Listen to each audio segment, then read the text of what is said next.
This is the first part of the building of the dragon. It all started when I had access to a bunch of scrap horseshoes and a bunch of scrap metal, and I decided to do something with it. So the first slide here is a bucket of knockout scraps from some sort of metal processing.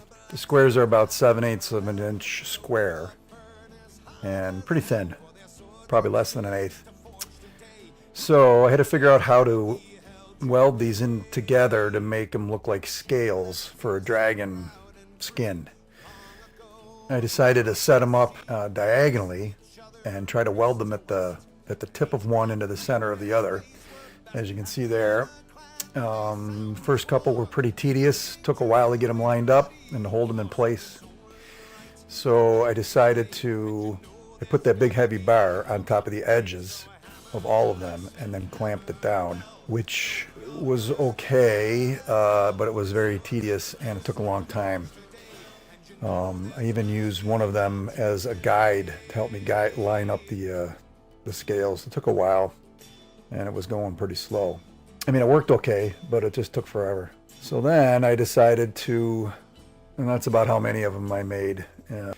So then I decided, I got this idea to do these wood jig, which took a while to cut out. And essentially what I did was I used a 3/4 inch piece of wood, cut the holes out, then sliced the piece of wood in half, so at least I got two of them. And that worked pretty good. The only problem was, after a while, because the arc welding, the wood sort of caught on fire, and the edges on the bottom where the pieces were touching the metal and the wood, the edges of the wood got rounded off, so the pieces started sliding underneath. In the meantime, though, I decided to try to make a spot welder to make it a little quicker. So I had this contraption set up, and I was going to slide that wood thing along with the pieces loaded in there, and then push a foot pedal down and tack that spot welder down. And that's the little foot pedal thing I had. And it was actually going to work, except the pieces wouldn't stay inside the jig very good, and they kept sliding around, and it seemed like it was going to take longer. So I went back to the old way and just put them in there, and then welded them by hand. And that was actually moving along pretty good. But like I said, the wood started getting a little soft at the edges, and it wouldn't hold the shape. So, and the next thing was to actually screw down some square bolts to hold them in place through the metal plate.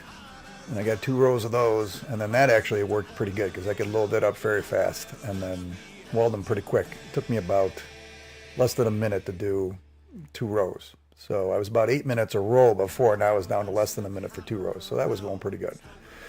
And I ended up with all these, and then I actually did a bunch more, of course, and I have a lot more to do. It's about 125 pounds of those metal flanks.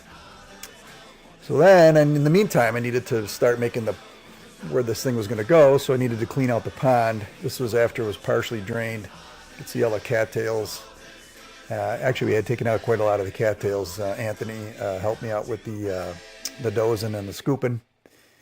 And various adventures went on there with the truck losing its brakes, etc. A bunch of things that I could tell you about later.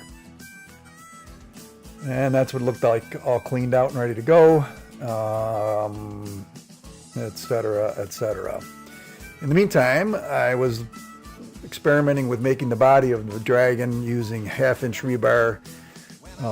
It was okay to start bending at the beginning because it was flat on the ground and I could roll it up with a pipe bender, but once it got some shape to it and I wasn't able to push against the ground, it was very difficult to bend, and at least for me.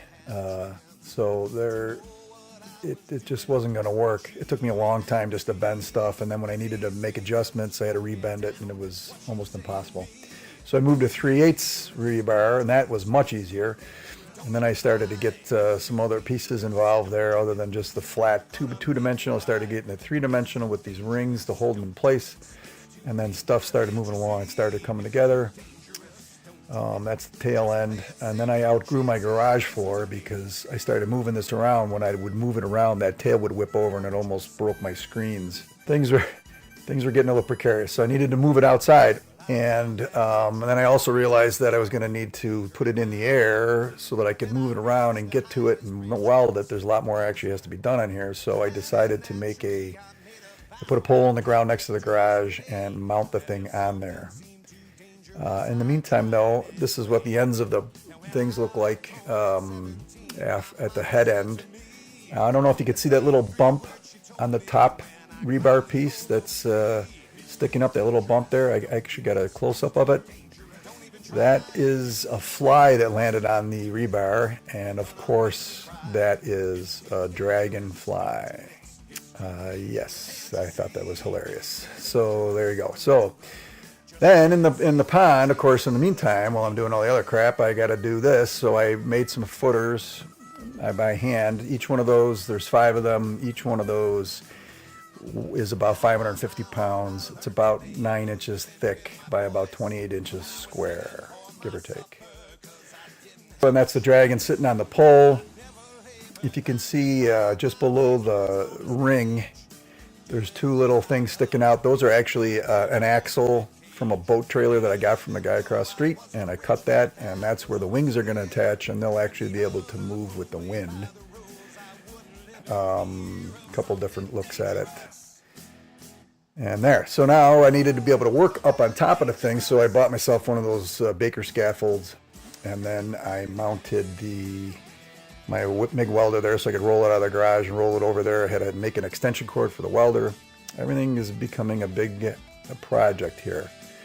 I didn't want to fall off the thing, so I added a railing made out of metal conduit, and that's what that looks like, so I don't come toppling down. And then the thing was a little unstable, being in some softer ground, so I made some outriggers because the cost of the outriggers for this thing are almost as much as the new scaffolding, so I made some wooden ones. So everything becomes a project as you go along. So okay, so there's the footers in place.